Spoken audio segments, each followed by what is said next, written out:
has not been of her as co-founder of the A.R.E. Clinic or from her columns in Venture Inward, we may tend to think of, no, I do, as our Gladys. But the fact is that her 20 years with the A.R.E. Clinic were just one of many of her accomplishments. So permit me to share a few of the other ones with you for just a moment. She is the co-founder of the American Holistic Medical Association and past president. She is the co-founder of the Academy of Parapsychology and Medicine. She is the past president of the Arizona Board of Homeopathic Medical Examiners. She was the first to use acupuncture in the US and trained others to do so. She joined the Arizona Women's Hall of Fame in 2017. She taught safer birth practices to rural women in Afghanistan when she was 85. She won the Humanities Award for Outstanding Service to Mankind from the National Committee for the Advancement of Parapsychology and Medicine, the YMCA Tribute to Women Award in the Healer category, the David Stackhouse Award for Pioneering Excellence in Homeopathy, the Lifetime Achievement Award from the Academy of Integrated Health and Medicine in 2015. She co-wrote with her husband Bill the book There Where Your Heart Be Also, Home and Marriage, based on the Edgar Cayce readings, which was a primer for me and maybe many of you here. She also wrote a book called Living Medicine, and the list goes on. You know she's bound to be special when you learn that her parents were medical missionaries in rural India, and that's where she spent her formative years. And she retains to this day a wicked Indian accent. And if you're lucky, she'll do it for you. When you learn that she was one of 25 pioneering women graduates at the only women's medical school in the country at that time. There were double that who started in her class and didn't make it. And when you learn that she raised as a solid presence while working full-time, and a devoted, nurturing, and involved parent she was, 6 children, and welcomed countless more into her home over the years when there was a need. And in perhaps the highest compliment a parent can receive, her eldest daughter, Analia, wrote a compelling, loving biography of her mother. I just read it for the second time and I couldn't put it down. And I had to bring it. It really is wonderful. Even if you don't know Gladys, it's called Born to Heal, the life story of a holistic pioneer, Gladys Taylor McGarey. So I highly recommend that. Finally, and I could go on, though I know we all want to hear from Gladys, you know she's special when you get to spend any downtime with her, any downtime.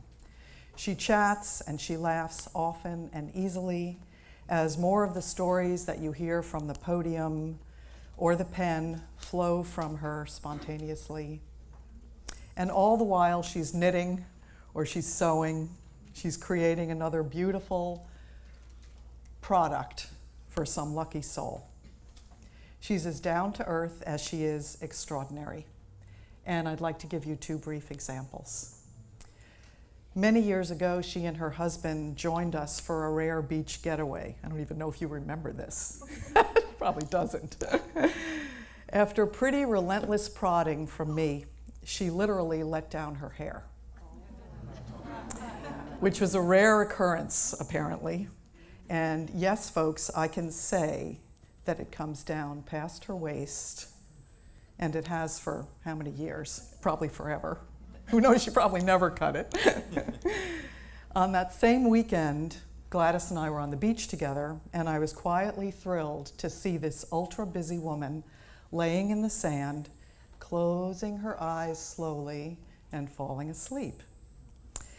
And though I meant to watch over her so that she would remain undisturbed, a pesky sand crab outwitted me. I've never seen this before. Crawled right up to Alice and went, at Gladys and woke her up. I don't remember that. Well, as I recall, you were kind of delighted. You got a big kick out of it. So we are honored and blessed that this outstanding and truly lovely individual began her journey with A.R.E. when she crossed paths with Leslie Cayce. And we are honored and blessed that the readings grabbed her and took hold of her, as they have for many of us here, and would not let go. And that she's made the cross-country journey today to be with us. We love you, Gladys. Thank you.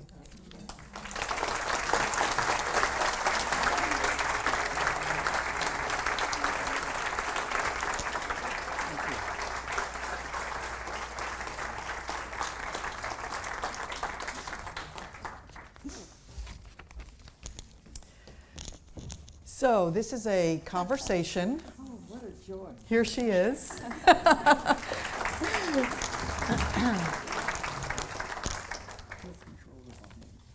Okay. It's just here. Okay. Yeah. What a joy. Thank you, Leslie. I don't know how many years it's been, but far too long. It's been a long time, long time. So Gladys and I agreed that the tentative loose title to this morning is How a Physician Can Use the A.R.E. Readings. So the focus this morning is on the health readings. I know that much of this week has been focused on other aspects of the readings, but the fact of the matter is that over 70% of the readings are based in health. And that's where Gladys, although she did branch out into many other parts of it, that's where her focus has been. So I have several questions here that we'll see how many we get through. And then, about 20 minutes before we're done, we'll open it up to questions from you all. Okay? Does that sound good? Okay. So my first question is, why did the readings initially intrigue you as a physician?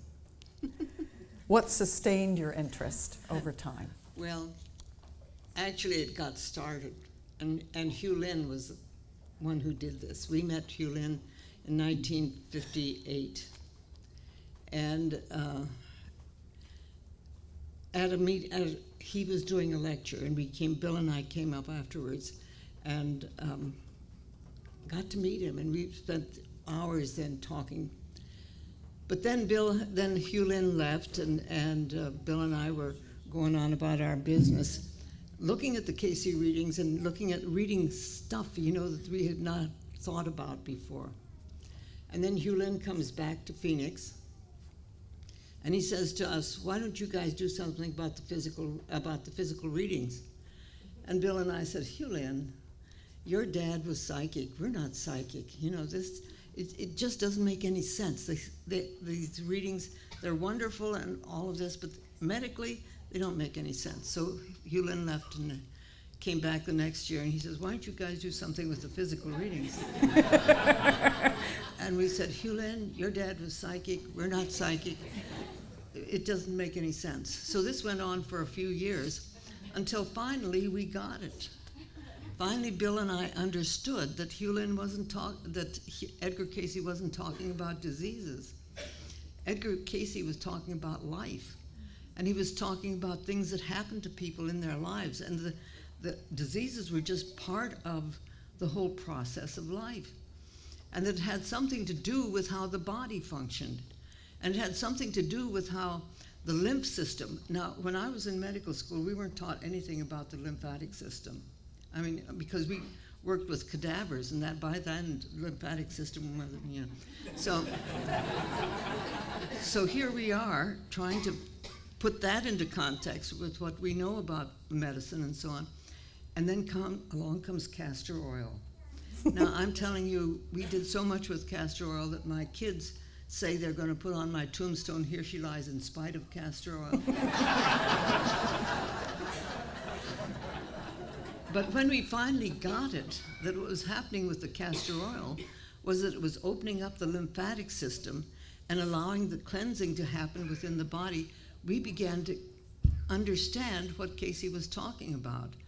And so Bill's first book was Edgar Cayce and the Palma Christi, because this was our introduction into, I mean, castor oil is good for a lot of things, but what it did was introduce us into the Cayce readings in a way that we could use them as we worked with patients. So that's how we got into it, and it's continued, because the more, well, with the Cayce readings, the more you get into them, the more deeply you understand what they are really talking about. And Bill was able to hone in on those readings, to the heart of those readings, better than anybody I've ever known. You know, it was just, he got them. Yeah. And then we worked with them. And so, yeah. Great. Did I answer? You did, Okay. you did. Beautiful. So can you please share with us one or two of the treatments in the readings that you think should receive more attention? Oh boy. You know, Edgar Cayce talked about, in the 30s, about there would come a time when a single cell would be able to give us a diagnosis, and look where we are now, you know, and that a drop of blood would also be able to do that. And now here we are. When we started with that and looking at the readings, that was an impossibility. But here it is. Now we can, that's how we get diagnoses now and work with them. And the whole concept of he also said every cell has consciousness, and how we are with stem cells, knowing that every cell has consciousness. So we've come a long ways watching the evolvement, and for us who have been working in the Cayce material, the re-emerging of the science of medicine, affirming what Cayce has talked about. It's a really, it's magic, you know, it really is, because of things. In fact, my youngest daughter is very much interested in functional medicine right now, and she's saying, "Mom, they talk about stuff that you talked about," you know, way back when she was a kid. It's that kind of a process that it certainly isn't finished. It's still going on. Mm-hmm. And so it's hard to say any one therapy, but take, for instance, something like scleroderma. I have time to tell stories. You don't I? absolutely do. Go for it. Well, scleroderma is a very, very horrible disease. The skin becomes sclerosed and hardened, and it can happen any part of the body. And it's just medicine has no real therapy for it.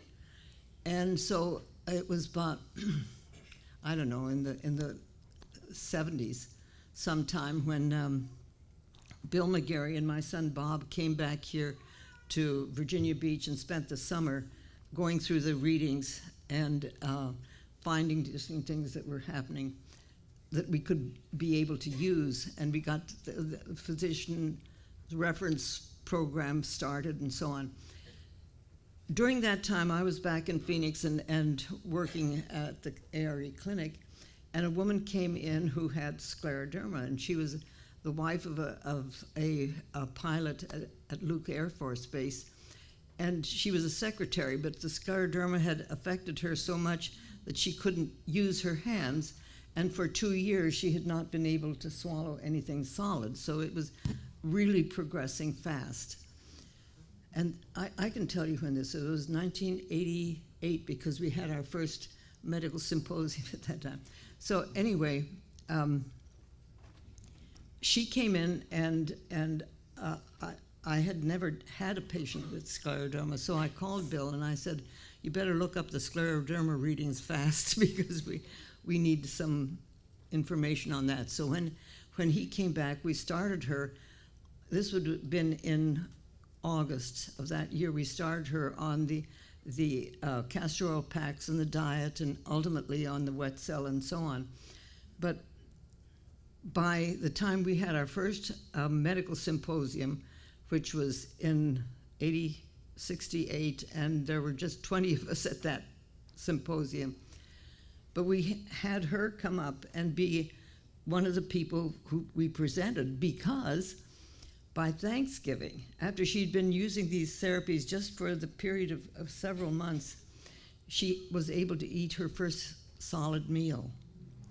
And it was, I think, 3 grapes that she was able to eat. But you know, this is the way it was started. And by the time the symposium happened in January, she was able to do this. Instead of this, she was able to do this. She continued to work with the Cayce readings, and Cayce said that this kind of therapy would take maybe 7 years. Well, she continued to work with it. Her husband got the wet cell going, and they worked and they worked. 7 years later, when she left Phoenix, and I lost track of her, she was teaching yoga. So it's that kind of a story that happens with these Cayce readings, and so I love when patients come in and say they have scleroderma, and I think, oh yeah, we can do something with this one, you know, and because there isn't anything that medicine at this point even has that can really help. I think stem cells will probably be able to do something, but at this point, so yeah, it's awesome. It truly is a mystery, this whole Edgar Cayce thing, you know.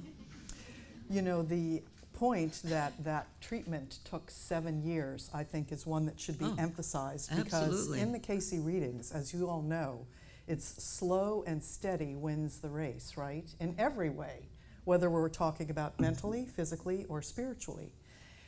Years ago, I had the opportunity to be here when we were doing week-long conferences back-to-back from June till September. It was a wonderful time. I heard Hugh Lynn many times. And I was a project group leader, which meant Hugh Lynn had us in small groups, and in our groups we would get together and have a mini A.R.E.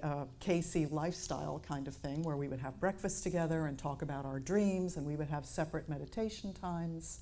And then, so we got to know each other really well. So in the course of one of these meetings, we're sitting at the Marshalls in the afternoon talking, and one of the people in my project group says, oh yeah, I had a Cayce reading. So everybody perks up. And he said it was when he was a young adult, and he had shoulder problems that were really bothering him. And the reading said that he had calcification in his bones, and gave a whole treatment program that he should follow mentally, spiritually, and physically. And he said he looked at that and he said to himself, I don't want to do all this. I don't want to work on myself. I don't want to work on my emotions. I don't want to have to change my diet. I just want you to tell me what to do about my shoulder. You want a bed?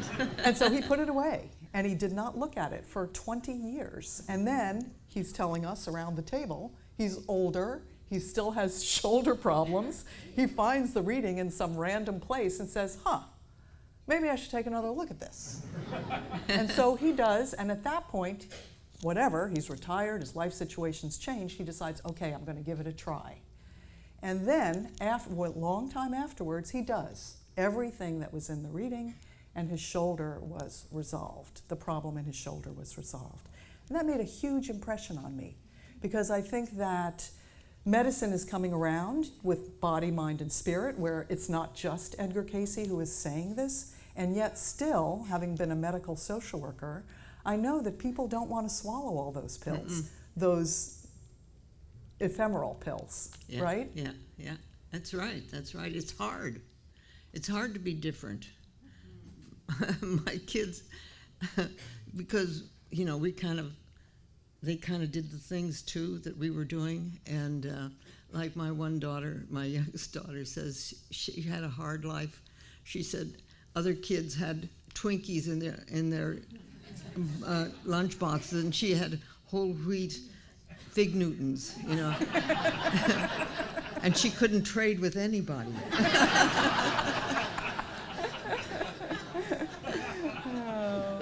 But did you find at the clinic this kind of thing where you had patients who would come to you and you would tell them these kinds of things, and some of them just say, no, thank you. Right? Oh, definitely. Not only no thank you, but you're crazy. It's, in fact, one of the patients that I had with scleroderma, since I got started on that, was a 14-year-old whose father was a Pentecostal preacher. And he came in with his daughter. And so I said to him, the things that I'm going to talk to you about is you may not like, and you may not even try to understand, but I said this comes from the Edgar Cayce readings, and I explained to him a little bit about it. He said, I'm interested in my daughter's health. I'll do anything. But those are the exceptional people. A lot of people either had religious reasons not to do them because this is, woo-woo and all kinds of stuff. But also, it takes work. It's not easy to do the things that Cayce asked us to do when we were living this life of healing, because I'm calling it aging into health now. I decided at this point of life. That's great. Yeah. Aging into health. Yeah. Wonderful. Because what you consider health is what you consider health. I can't do the stuff I did when I was younger, but I can do stuff now that I wouldn't do when I was younger, and that's like the kind of wear the socks I want to wear.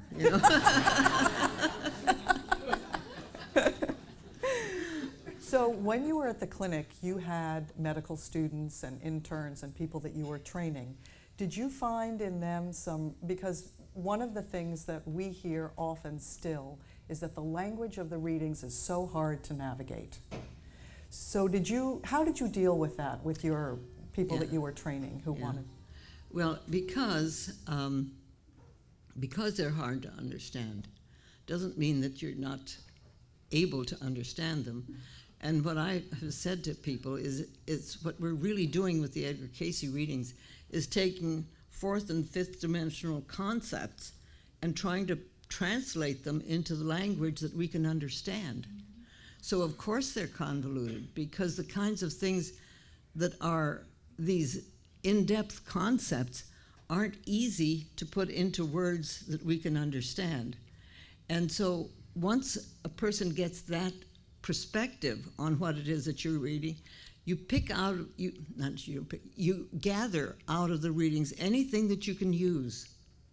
And so this is what I would talk to them about, that anything that is available to you to be able to use in your life and in your practice, then see what it does, see how it works, and go along with it. Don't try to intellectualize. If you try to understand what the readings are saying, you get into all kinds of convoluted mix-up things. But one of the basic things that Cayce said, which I think is pivotal to all of this, is ideals bring people together.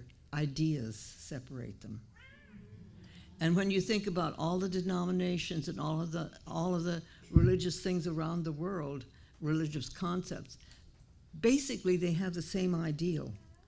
But then we try to make them so that it's our human understanding of what that ideal is, and we put it into words, and those become dogma, and those become this, and that separates people. So when you get back to the very concept that what we're dealing with is the ideal, and that's what we work with and work on with that. It's so amazing. And this is kind of fun. One of the things that we understood about the Cayce readings too was that he was talking about energies and about energy systems and so on. That's how we got into acupuncture. Because you know how acupuncture got started here in this country? I'll tell you. This was back, I guess, in the early 70s. Yeah, because it's before we had the first acupuncture symposium. Anyway, it was probably about 1970. Bill had been writing a newsletter that went around the country, mostly to physicians, but people could subscribe to it, called Pathways to Health. And he wrote this out, and monthly people would get it, and we'd get correspondence back. And one day we got a letter from a mailman in Maine, and he said, you know, I got one of your newsletters, and he said, for 3 months I've been unable to walk my route because I injured my ankle, and I've been having a lot of pain with it, and nobody knows what's wrong with it. And I've been to doctors, and nobody can help me with it. But he said, I got your Pathways to Health, and you were talking about having a sore throat and putting a castor oil pack on your neck for a sore throat. He said, so I put a castor oil pack on my neck, and my ankle cleared up. And he said, why did that happen? And Bill and I looked at each other, and we said, why did that happen? You know? We hadn't a clue. So the next letter went out. Bill wrote this whole story up, and he said, if there's anybody out there who knows why that would happen, let us know. And we got a letter back from a Dr. Ian Urquhart in Italy. And he said, if you guys knew anything about acupuncture, you would know that the bladder meridian starts up here and goes all the way down to the toe. And in the process of removing the block of that meridian in the neck, the block was removed in the ankle. And we looked at it and we said, what's this acupuncture stuff? So then he began writing to different people all around the country and all around the world, really, because the newsletter had gone different places. And in 73, we had the first acupuncture symposium in this country at Stanford, and there were 280 physicians there. And then after that, we had all up and down the coast, we had monthly the Academy of Parapsychology meetings up and down the coast, and the whole acupuncture thing got started and going. So Cayce's been doing stuff all these times that people have no idea about, because what Bill then wrote was acupuncture and body energies, because basically that's what we were working with, and it was really the introduction into energy medicine, was the idea that this is really what's happening. Isn't it awesome? I mean, I'm in constant awe at what has happened during these years. Yes, yes, absolutely. So you are referred to often as the mother of holistic medicine. I don't know how you feel about that, but yeah, it's okay. You are. And many times you hear Edgar Cayce is referred to as the father of holistic medicine, and I wondered what you felt about that. Do you think he is, and why or why not? Absolutely, absolutely. In fact, in 1967, I think there was a article in the New England Journal of Medicine who stated that Edgar Cayce was the father of modern holistic medicine. And anyway, what would you ask me? Well, I guess it was sort of a yes or no question, but did you feel that that was accurate? Absolutely, because when we started the American Holistic Medical Association, which incidentally took us 2 years to understand how we were going to spell it, with a W or an H, we finally figured out the H because the word holistic we were talking about, the base of that was health and holy and healing. So anyway, the people that started that were all members of the A.R.E. When we started the American Holistic Medical Association, all the members of the early board and so on were members of the A.R.E., the Physicians Study Group people. The Edgar Cayce, what Cayce did was he brought in a paradigm shift that has immersed all aspects of medicine, and so subtly that people don't know where it's coming from, and they think it's brand new. When you talk about one cell having consciousness, and now we're becoming aware that they do. This is amazing stuff that we have at our fingertips, and the research that can happen from this it's mind-boggling, because it takes you to another dimension in research. It's not. I'm right now. I'm really focused on living medicine, not killing medicine, And that all comes from the Cayce readings, because everything that Cayce talked about, he mentioned diseases, but his focus wasn't on the disease. And that's completely different from what modern medicine is. Even aspects of holistic medicine are dealing with diseases. What Cayce talked about was not that, he talked about life. And my concept of living medicine, as I've been working with this, is that there are kind of 5 L's deal with living medicine. The first is life. If you're not alive, nothing else counts anyway. The second is love.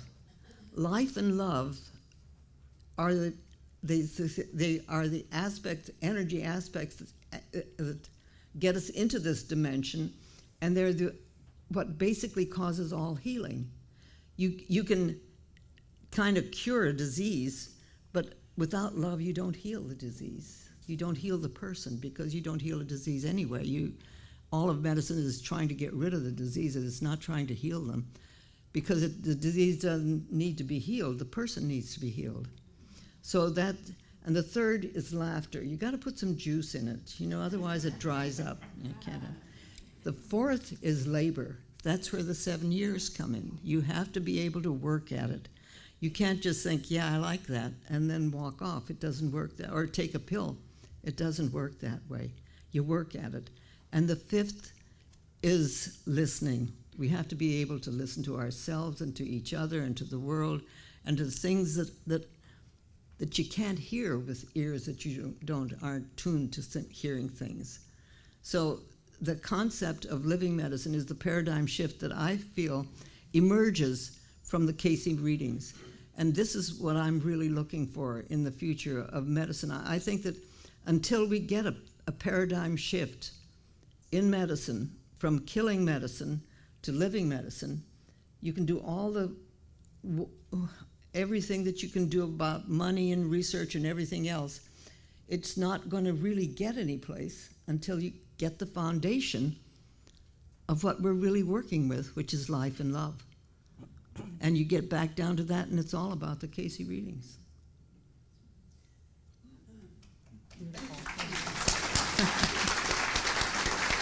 Thank you. So if I could, I'd like to draw you back to where you mentioned research. Yeah. Sorry. No. You were perfect. But research, okay? Research is getting more and more near and dear to my heart, so it's kind of a personal question.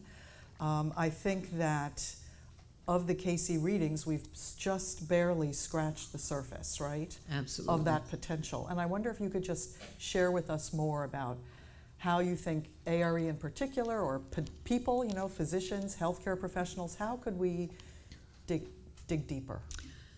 Okay, as you all know, the Cayce readings are personal. When Bill and I started the A.R.E. clinic, we were working with people who would come. We had the Temple Beautiful program and the Temple of Sacrifice program, which we call the Creative Living program, all these things we had. But they were all focused on the individual person. So the research that we were doing was clinical research on a personal basis, which is,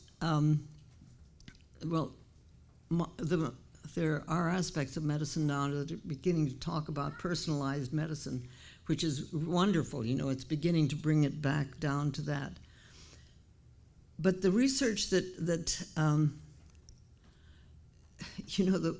amazing thing that's happening now is that science is really beginning to catch up with the stuff that Cayce talked about. The spirit is the life, and the mind is the builder, and the physical is the result. Those 3 things that he talked about are fundamental to what I think research should be based on. If we base our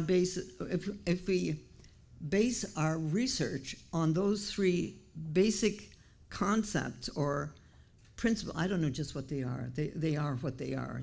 Spirit is the life, mind is the builder, and the physical is the result.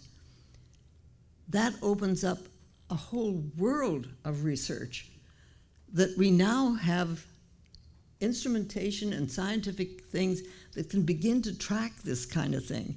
There's a Dr. Stuart Hammeroff who, life is so fun.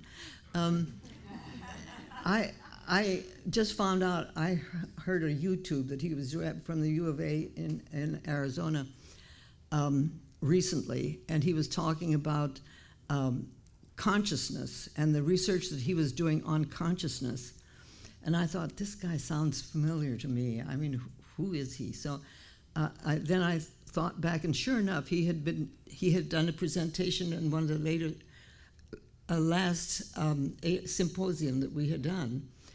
And so I got in touch with him, and yeah, he's the guy. So anyway, it's fun how these things come out. But the research that he's doing on consciousness is tracking what happens to the spirit as it moves into different stages of awareness, including death. And one of the things that they have the EEGs connected and all of this kind of stuff, and they follow the tracking of the EEG, and when a person dies, it flatlines, but sometimes it picks up. And then it gets to a higher level and it starts going again. What does that mean? And this is what Hammeroff is saying. What does that mean? Is that the spirit moving on, or what does it mean? So we're getting to the point where we have research instruments, old Atlantean stuff, right? That is coming back and saying, okay, now here's where we can go with this. And we've got the work that's being done with stem cells is absolutely amazing. When you, another story? Please. Okay. The whole concept of stem cells fascinates me anyway. And in 2009, well, anyway, a few months back, I had a patient come in. I've known her a long time. And somehow or other, she brought up the idea of stem cells. And all of a sudden, I got it. I had understood something about stem cells, but I hadn't gotten this thing. And what I got was that in 2009, Dr. Roger Nocera was a friend of ours who was working with stem cells in Costa Rica. And he had told us then that as they were doing their research, they found that there was one lab where they were doing they would remove the fat cells and then culture them out and then inject them back into the patient. And he said there was this one lab where they do exactly the same protocol, but one batch always was better. It was better in the Petri dishes. It was better when they injected them back in. And they couldn't figure out why. So he decided he was just going to sit in that lab until he found out what was going on here. And what he found out was that there was one technician in that lab who loved those stem cells. Wow. And he talked to them, and he said, I don't know, maybe he prayed for them or what, but he loved those stem cells. You could see he was just working with, and he just loved those stem cells. And they did better all the way around. And I said to this patient, now this is that many years later that I get it, but I said, what's wrong with us people? With us. We think we have to take these cells out of our body, give them to somebody else to pray for, and then put them back in our body?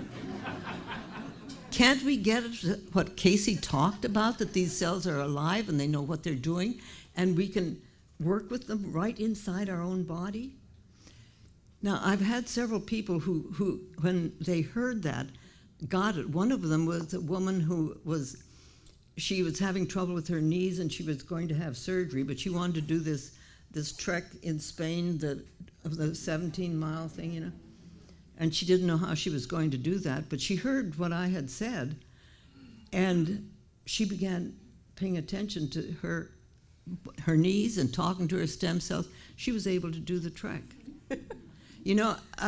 When people actually get it and take this information in and begin to work with it, things happen. I'm in the process of reading a book about the placebo effect. Well, this is all the stuff that Cayce talked about. Mind is the builder. And when you really, really begin to get it and put it into practice, it happens. So research then, to me, I'm so excited about this modern research that is validating Cayce, all the time. And I think, oh yeah.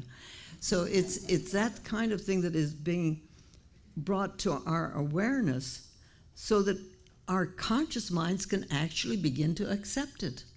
So that those of us who I don't have that kind of a mind, but I have a son that does, and I have, people that have the mind that is very structured and good, not just this kind of stuff that I have. So we need each other. It's a good thing. But the idea that we can now put these concepts into some kind of scientific language, that fourth and fifth dimensional stuff that we're talking about can be understood. Isn't it amazing? I mean, it's truly an amazing time to be alive. Mm. So from how do we get back to AMA? No. I'm right with you. Okay. From an AMA perspective, if you're doing research that's very individualized, which is music to my heart personally, is that accepted within the community? It's beginning to be. It's beginning to be It's more called and more. Personalized medicine. Right. I know that. I mean, you hear about now personalized cancer treatments, for example. Yeah. So it is being more and more. If you were to try to publish... But they're still just working with the disease. Yeah. See, they're still just focused on getting rid of the disease. And it's all a war against disease and against pain. The whole concept of pain, which is so huge, is pain. We don't need to get rid of pain. We need to understand pain. We need to work with pain and get what pain is telling us. As long as we're trying to just get rid of pain, we get deeper and deeper into what's happening, I mean, our country is has a real problem with this thing called pain, because we've been trying to get rid of pain. Well, it's like trying to get rid of war, or like a person trying to teach his child not to hit by hitting, that kind of energy doesn't get rid of anything, it just makes it worse. And so once we get our consciousness around the fact that pain is there for a reason, there are times when you need help with the pain. That's not what I'm talking about. But if you can take you see, I grew up in India, and I remember being a 7-year-old kid in my dad's Model T Ford, listening to the word bakshish, bakshish, and turning around looking into the face of a leper. It didn't scare me because I knew who he was. But the problem with leprosy is the leper doesn't feel any pain. He puts his hand in the fire, and it's on fire, and he smells of flesh, but he doesn't feel any pain. So pain is not our enemy. Pain is just there to be dealt with and worked with. So if we put it into context, then we can work with it and deal with it, not like acupuncture can help with pain. There are a lot of things that can help with, and pain medication can help with pain, but that's helping the pain. When you're working on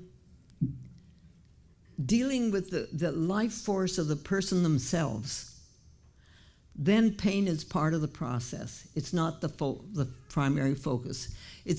When you're dealing with the person themselves, then it's part of a disease is part of the process. It's not the focus of the whole thing. So it's that paradigm shift that I'm talking about when I'm talking about living medicine, because our focus is on life and love. And you take it from there. Mm-hmm. Mm-hmm. Do you have one or two instances that you can share with us of working with a patient who was able to grasp that concept of pain and their paradigm shift as an individual in their treatment? Yeah.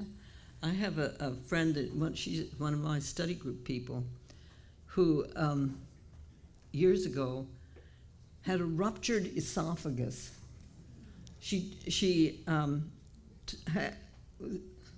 took, I don't know, tea or something one morning, and all of a sudden she's squirting blood. I mean, she has a ruptured esophagus. And she goes into the hospital, and she's told that the only response for this, they would repair it, but she would probably spend the rest of her life with tube fed. And this lady is one of those people who say, yeah, no. So she stayed in the hospital for 2 weeks, and they maintained her life support. You know, they got the bleeding stopped, they got IVs going, and so on. And she just told them she was going to fix this. And she doesn't know what she did, but she told this esophagus of hers that this was, you know, she wasn't going to spend the rest of her life that. So she had this whole process of working with the esophagus, and she healed her esophagus so that within 2 weeks she was able to swallow a little bit of water, and gradually came back, and now she's in her mid-70s. She's in my study group. She's written a couple of books. But she had a cousin who had exactly the same thing, who went through all the medical procedures and died 3 years later. So, you know, these are things when people actually, now, we had talked about these things, but she got it, you know. There's a difference, but you can hear stuff, and you can hear it, and like my kids would say, yeah, you know. This is, you hear it and hear it, but then someplace along the line, like finally I got it about stem cells. You know, I'd heard this way back then. Suddenly you get it. And when you get it, and your body gets it, and your mind gets it, and your spirit gets it, you're in tune with yourself, and things begin to happen. So, yes, it works. Mm-hmm. But it takes work. Mm-hmm. Mm-hmm. Great. So most of us are familiar with the story of Gertrude Cayce when she had tuberculosis and she was near death, and Edgar Cayce gave her a reading that saved her life. And one of the features of that reading, well, there were several, that the physicians and attendants were horrified, including the use of heroin, and they made the leap and they did it, and she was healed. So my question to you is, did you and Bill ever encounter material in the readings for treatments that surprised you and kind of pushed you in a way beyond your boundaries? And can you share one of those instances all with the us? time? I mean, just all the time. I remember, what was it? Her diagnosis. This woman came down from Flagstaff, and she had, I think it was myasthenia gravis. I may not have the diagnosis. I mean, it's a long time ago. Excuse me, but I think it was myasthenia gravis. I'm not real sure. But anyway, she came down, and she had this disease process. And so I wrote back to Virginia Beach and got the readings for this. And Cayce said that in the therapy, it would require a use of etomidine in a specific way that followed the lunar cycle, which was completely wacky, you know. And but so, don't you love it? I love that. You know. So she comes back down from Flagstaff, and she's sitting there, and I say to her, well, you know, I'm sorry, but this is what I have. And she looks at me and she says, my work was this lunar project. They put people on the moon. This is the work she was doing. And Cayce comes along with this, you have to do it with the lunar cycle. I mean, she got it. She understood it because she was working with the energies of the moon, you know? Now, how does Edgar Cayce back then know this stuff? It's because it's eternal stuff. It's not just today's stuff. It's eternal. And this woman comes down from Flagstaff. I don't think it was I don't know what it was. Anyway, in Cayce's terms, it was a problem, an issue with the way her body was acting that had to do with lunar cycles. Now, how are we going to put that into modern research? By doing it, by saying, okay, this is how we can do it. Not by, oh, that's interesting. I can't remember the disease, but I remember the person. Isn't that fun? Oh, thank you. That's good. There you go. Yeah, you know, it's that kind of amazing engagement in life. You know, it's being so engaged with the life that you're living that this body becomes the instrument through which you can manifest this, and it's awesome. Mm-hmm. Mm-hmm. Well, I'd kind of like to ask you if there's any other case like that stands out, because it's so interesting, where you were pushed to follow something that did not make sense, you or Bill, and you had a patient who was receptive, and just kind of how that unfolded. Well, the whole concept of birthing. You know, I love working with pregnant ladies and the birthing babies. In fact, I'm trying very hard not to say that we deliver babies. We deliver speeches and we deliver pizza. We don't deliver babies. Mothers and fathers birth babies, and we help with the birthing. But you know, but I still say deliver, and then I think, well, okay. But Cayce talked about the entering of the soul and what happens at that point. And you know, people ask Cayce, when does the soul enter the body? And his answer to that was before and after birth. Come on, you know. So, but as I worked with patients, I've seen that happen, the before and after birth process. You know, patients, families who know this baby before the baby's born. You know, I have a granddaughter that's sitting back there who has baby Ian, who's 2 months old, and they knew who this guy was coming in. You know, he's known to our family, and I think he's still back there. Anyway, there are babies that come in who are known by the family when they come in, and that's amazing. But I remember a young woman, she was not married, and this is years ago, and so when her baby was born, she couldn't decide whether she was going to keep the baby or whether she was going to adopt the baby out. And so when she left the hospital, which was after 3 days, the baby didn't have a name. It was still an it, you know. So I had her come back into the office a week later because I wanted to track what was happening. But he was still an it, and it was all right. It was doing this, you know, and this went on for about 3 weeks. And one day she came in and he had a name.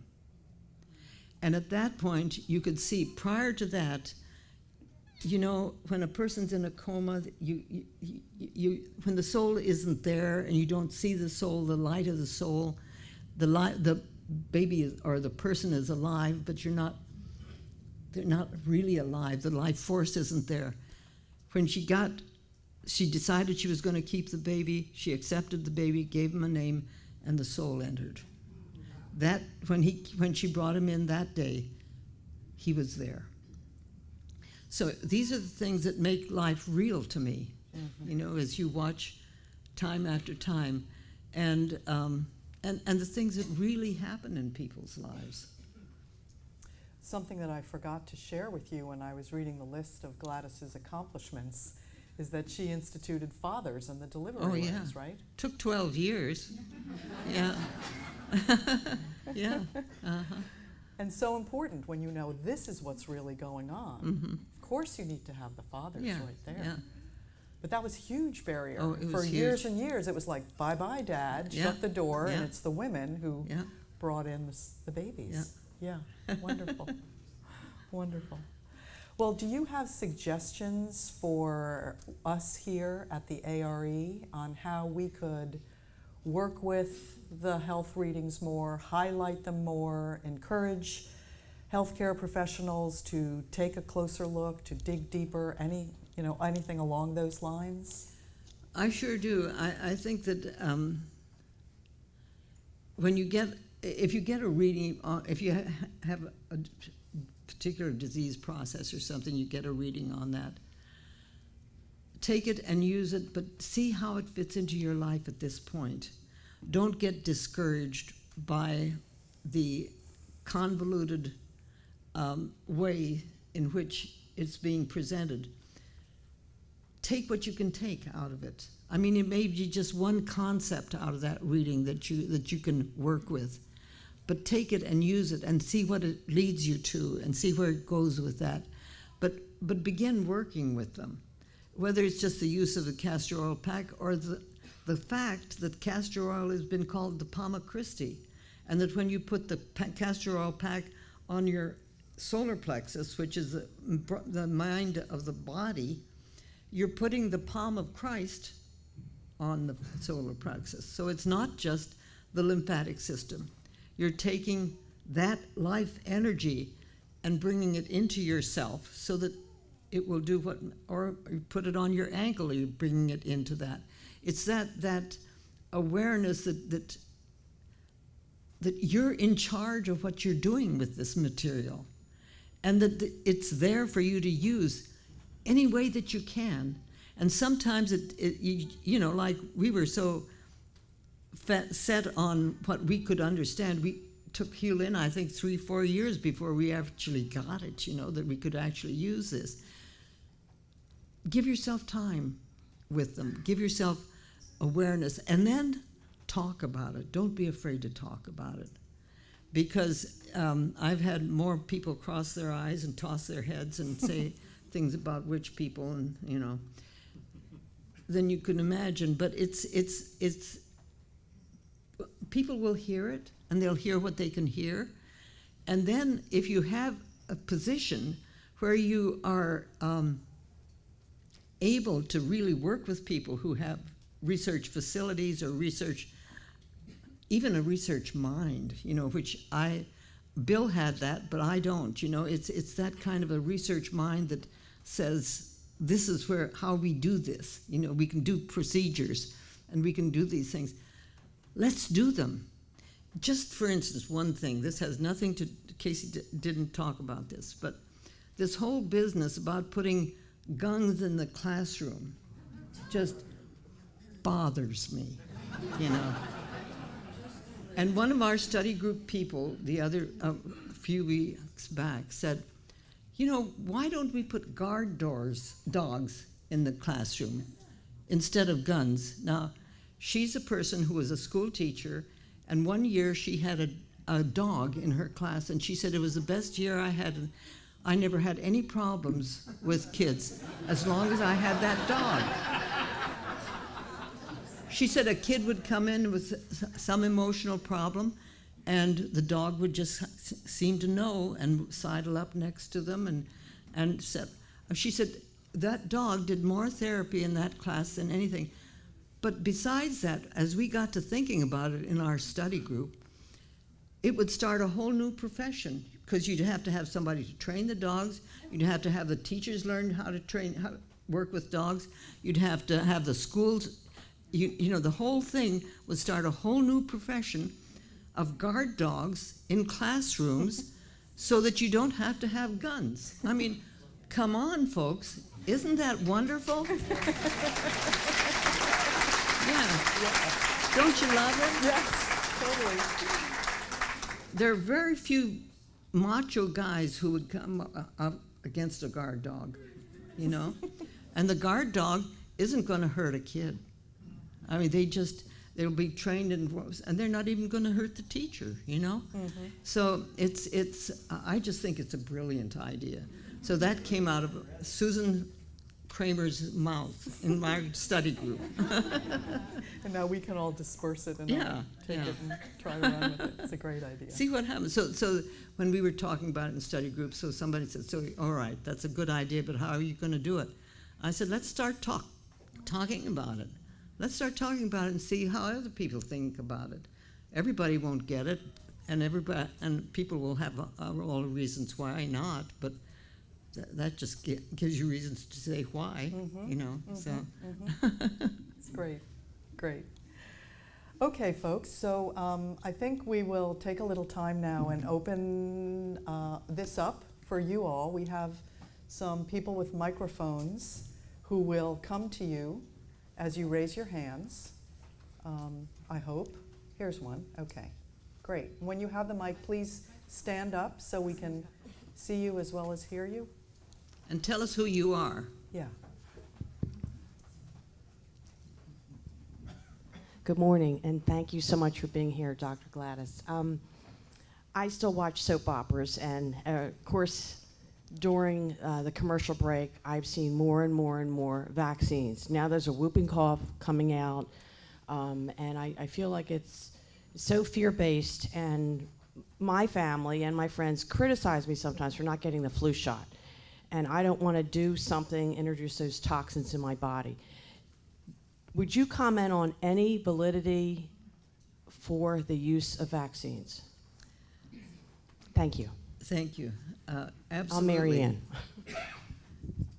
We no longer have polio. We no longer have smallpox because of vaccines.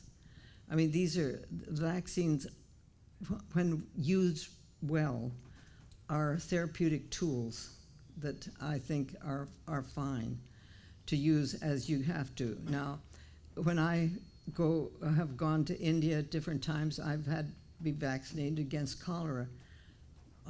Folks, I don't want to get cholera. And so the thing that I've come up with, though, and this really does work. Now, let me back up again. I really don't like the idea of babies being vaccinated just as they're being born. I mean, this, I think, before their immune system just really gets started, this barrage of vaccines, I think, is overuse of vaccines. But if I have to have a vaccine, like, for instance, what was it? I actually got a shingles vaccine last year because I had had several patients who had had shingles as they were older, and one particular friend of mine who really has never gotten over it. It just is really horrible. But if I have to have a vaccination or have a vaccine, I go home, I get that, and I tell myself, okay, this is what we're doing, and we're doing it for a specific reason, and it's not because this is bad for me. You see, if we start taking things in and say, I'm doing this, but it's bad for me, it's like I'm going to eat this piece of chocolate cake and it's bad for me, you know, that's not a good idea.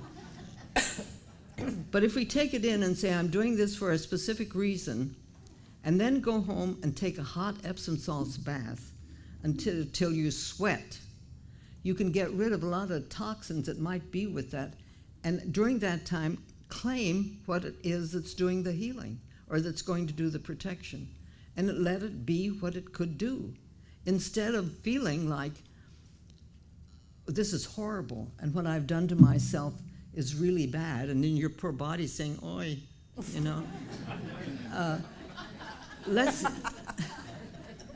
Let's take what we've got. I mean, these are amazing tools. In my lifetime, polio and smallpox, two of the things that were just horrible, are eliminated. Of course, they come back again, and because life is what it is. But millions of lives, millions of people have been saved because of these vaccines. So let's not blanket all vaccines and toss them out and say they're no good, because you know they have a reason. But again, not use them in a way that is going to make things worse. And if you're just treating or trying to get rid of a disease, that's not what I'm talking about, is using the vaccine as something that will help your life force and bring strength and life to you, not get rid of something. You see, it's using the same, in fact, Casey said, it's not the modality, it's the reason for which you're using the modality and the way in which you're using it, which puts a whole new face on surgery and other things. I had a patient who absolutely was, I forget what his surgical thing was, but he absolutely was not going to have surgery. I mean, he'd come in with these parts of his body and he was going out with them. He didn't want surgery. And so we talked about it for a while, and I said, well, the results, he didn't want it. So finally I said to him, maybe you could look at this like a gardener who is pruning a tree. He doesn't prune the tree because part of the tree is bad. He's pruning the tree because he wants to bring the life force of the tree into essence, and this is no longer necessary. It's like you cut your toenails. I mean, they're no longer necessary. You cut them off because, you're done with them. And so if you can look at this in that way, maybe you could have the surgery. And he says, I'm a gardener.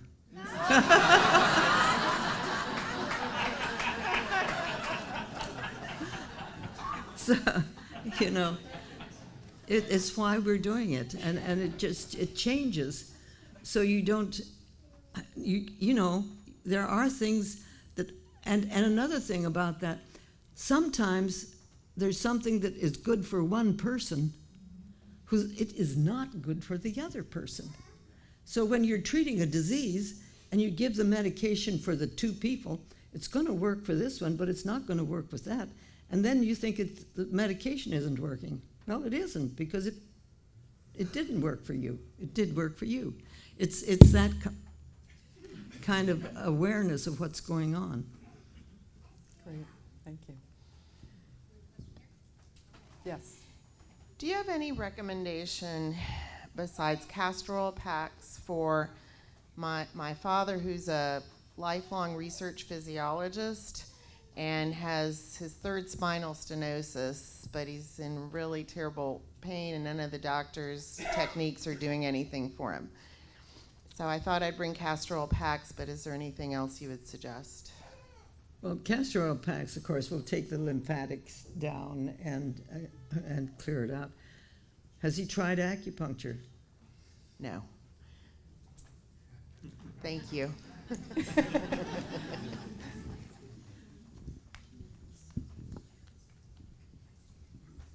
Who has a mic? That's the one mic. Oh, okay. There we go. Thank you.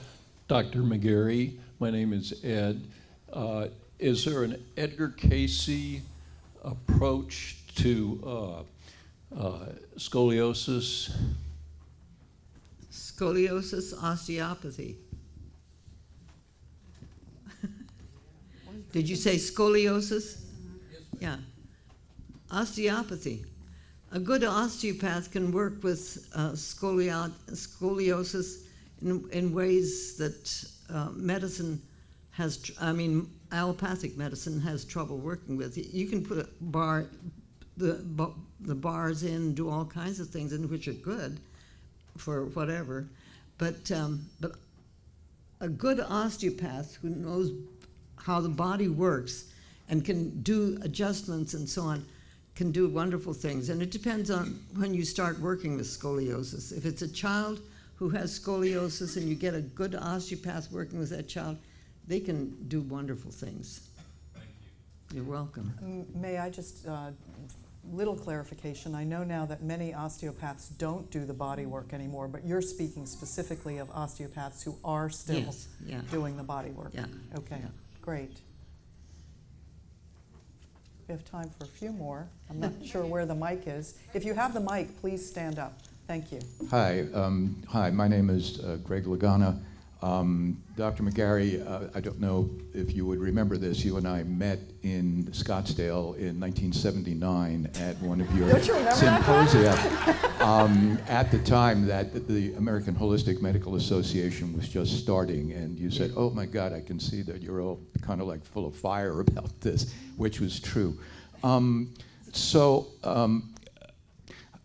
Last night I sang a couple of songs, as most of you know, from a little musical comedy that I wrote with a friend of mine from medical school called Damage Care. And when I was explaining the show, I said that the gist of the show was that we were two guys who went to medical school back in the 60s, which was true, and that we graduated very idealistic, which was true, and then we went our separate ways and got back together again after almost 50 years to find out that our career paths had gone in very different ways. And that's also true, although the way they went in different ways is not the way it showed up in the show, which is where he became kind of a very affluent doctor, very excited about the profit motive in the business of medicine, but also very excited about the new technological advances and their promises. And my character was very much old-fashioned, almost hippie from the 60s, Yeah. still trying to do it the old-fashioned way. But what is true about us is that our careers did go in quite different ways. So I'm a retired from active practice internist. So I'm a clinician, and my job was working one-on-one with people, all right? His career went into public health, Yeah. all right? So he's dealing with large populations of people. So in some ways, his whole field of interest is dealing with the entire population. We're talking 300 million people in this country, all right? And you can't have 300 million of me dealing with, individual people. I'm interested and fascinated also, as you are, with this whole development of personalized or precision medicine, but it's still one-on-one, Yeah. and it's extremely expensive, which is the other piece of this, which is all of this stuff that we're talking about. When you're talking about research studies, I mean, all of a sudden everybody basically calls, I can't get the funding. I can't get the grants. I can't get the funding to do it. Yeah. Personally, I've never quite understood why research studies cost as much as they do, given Moore's Law. Everybody knows Moore's Law? That basically says that, the power of technology doubles and the price of it halves every 18 months, okay? I mean, in my pocket, I have a computer that is more powerful than the thing that put people on the moon, in 1969, and this costs like, $500. Yeah. So I don't quite understand, the money. But I really am personally concerned about, on the one hand, saying, okay, we need to learn how to do things, one-on-one and all the rest of that, and it's individual. And on the other hand, trying to deal with designing a system that deals with a population of 300 million people. I'm wondering if you have any thoughts on that. Absolutely. We need a paradigm shift from killing medicine to living medicine. And until we get that, all the research is going to be handled how it can be handled, but we're not going it's not going to reach what you're talking about, what your friend has been able to do with public health. My second brother was Carl Taylor, who started the Department of International Health at Johns Hopkins because he worked with public health around the world and was able to bring this concept to people, and that's why I ended up in Afghanistan working with the women, because he was able to do that. The public health department in our country is amazing. It does amazing work. And I think those people have a view of where the diseases are and what can be done about them. If we can, as we look at that platform that they're working with and shift it enough so that it's working with life and living and not killing, then they can pick up that, and that's where the research can go. it has to be a paradigm shift, because the old paradigm never gets you where you need to go. It gets you where the time being it'll handle things, but it will never really change until you change the foundation on which these concepts are built. That's why the Cayce readings are so important to this. It's because the research that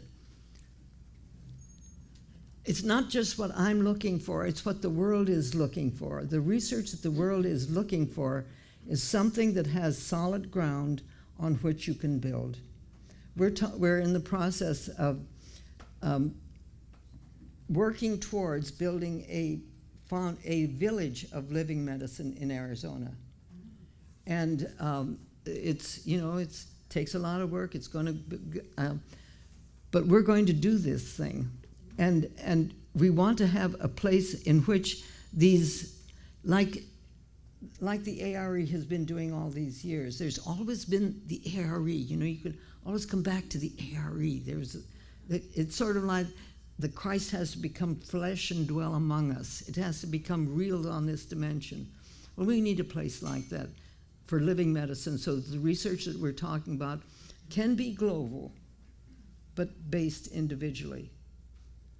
So that it's that kind of thing, exactly what you're talking about.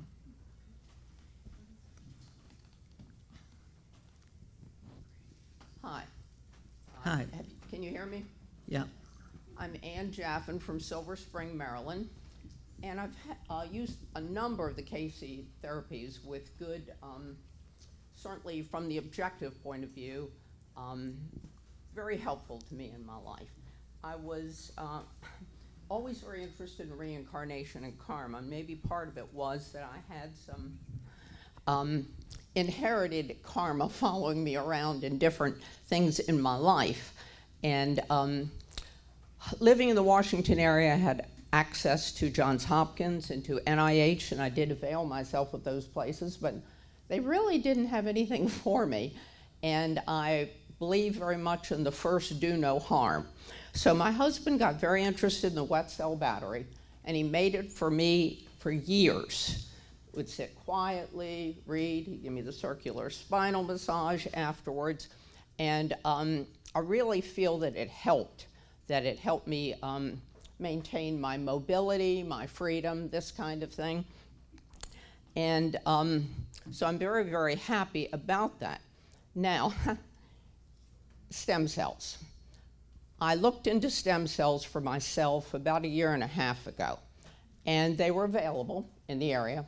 They were not cheap, but the issue was, whose stem cells am I going to get? I want my own stem cells. So I visited some doctors, talked with them, whatever, and what they did is they harvested from my ileum stem cells and shot it into my knees. So I just got my own stem cells, and then they also used my own blood to feed that. And I've been very, very satisfied with it. I did not get good insurance coverage, but I'm here to stand up and talk about it. So you might want to consider it.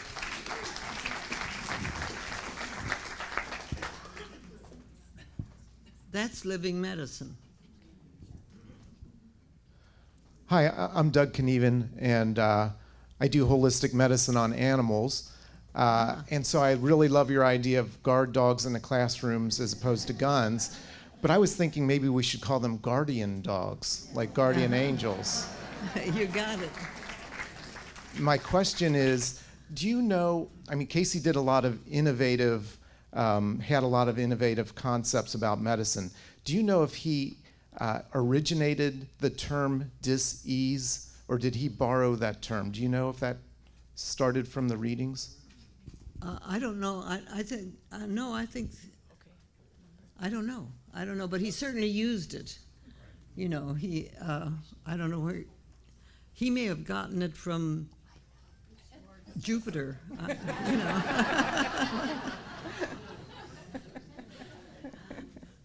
Here's one. Right. I walked in the room when you were talking about vaccines, and I didn't hear what you said before that. I heard all your stuff, but what about autism? I know so many people that say their child developed autism after they received the vaccine. Do you have any comment about that? Well, there's a lot of controversy about that. It depends on what research you're reading and what you're working with. I really can't answer that because it's in the process of being worked with, and I think that some children should never have done. It has to be something that the family decides. It doesn't have to be. I would like to see it, that the family consciously makes a decision and then works with that decision, and not feeling that this is something that is either good or bad.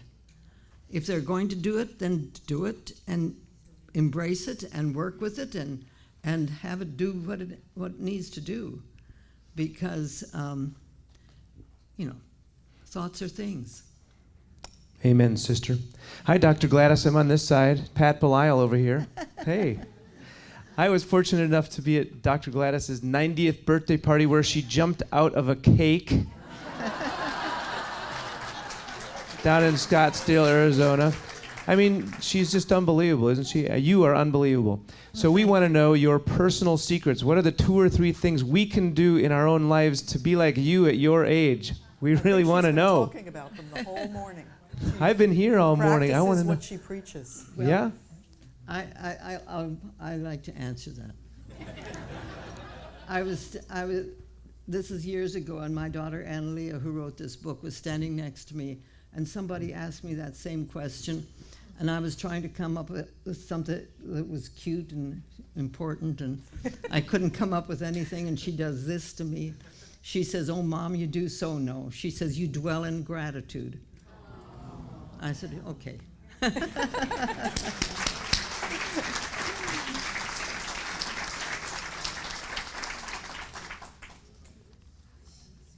And if I may add, I hope you don't mind, but I can't resist adding at this moment. And what I mean, I said she practices what she preaches really from, and I haven't been that, but from this. The way that she dealt with her divorce and her relationship with her husband.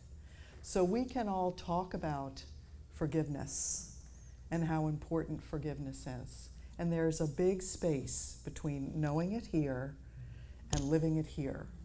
And the work that goes with having it be here and then fill your whole body and change you. And I feel like over the years, I observed you and listened to you talk about that and embody that. And that is a huge feat, F-E-A-T. So she really does practice what she preaches. Well, thank you, because that is huge. Bill McGarey was absolutely brilliant. I mean, he got to the readings, but then he got off track. Pardon me, but you did get off track.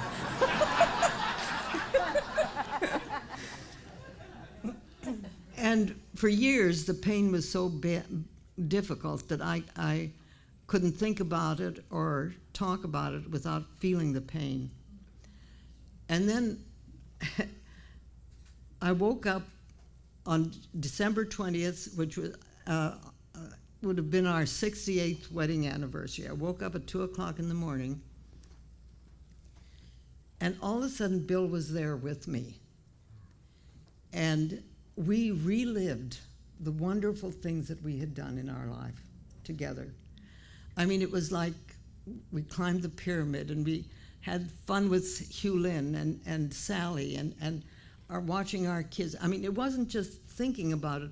We relived these amazing times that we had together.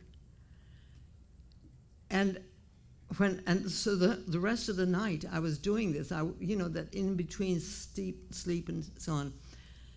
And when I went to have coffee with my daughter later on that morning, I said to her, Well, I've moved through karma into grace.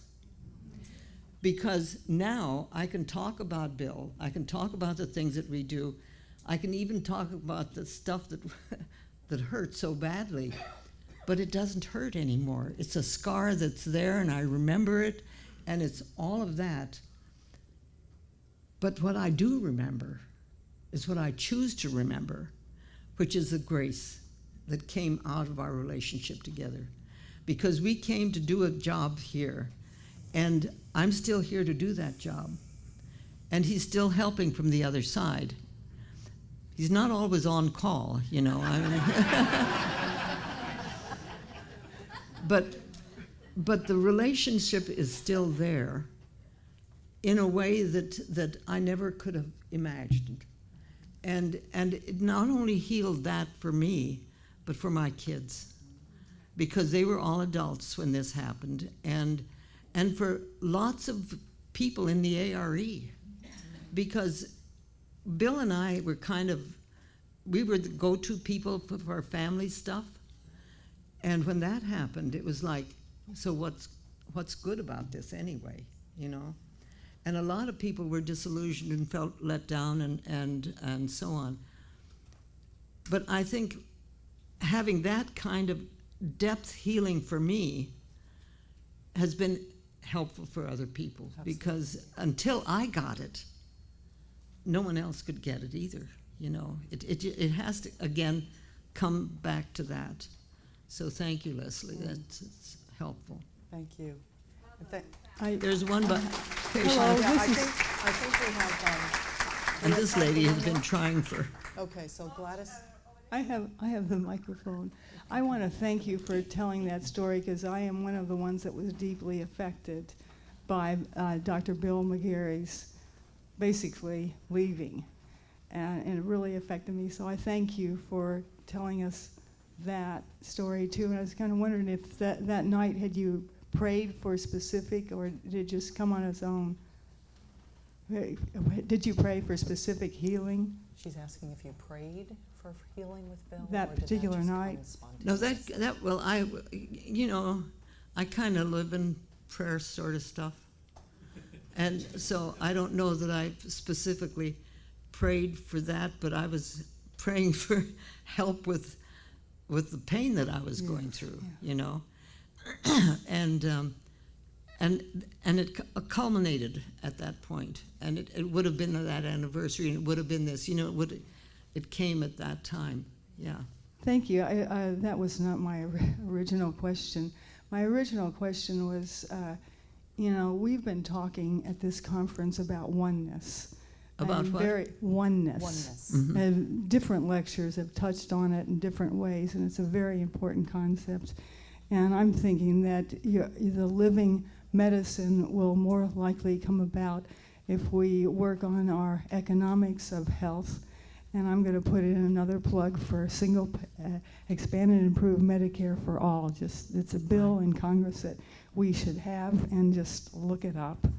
Google it on the internet, H.R. 676. I think, you know, if the insurance companies were out of health care, that we would, they're only interested in short-term health care as long as people stay with the insurance companies. But if we can get them out with this bill, we'd be more likely to have better public health and more research on living medicine, because if the government had to pay the bills, then we'd be more interested in long-term living medicine. Thank you. Thank you. Thank you. Well, our time is up. Thank you so much, all of you, for being here, and thank you, Gladys. Thank you. Thank you.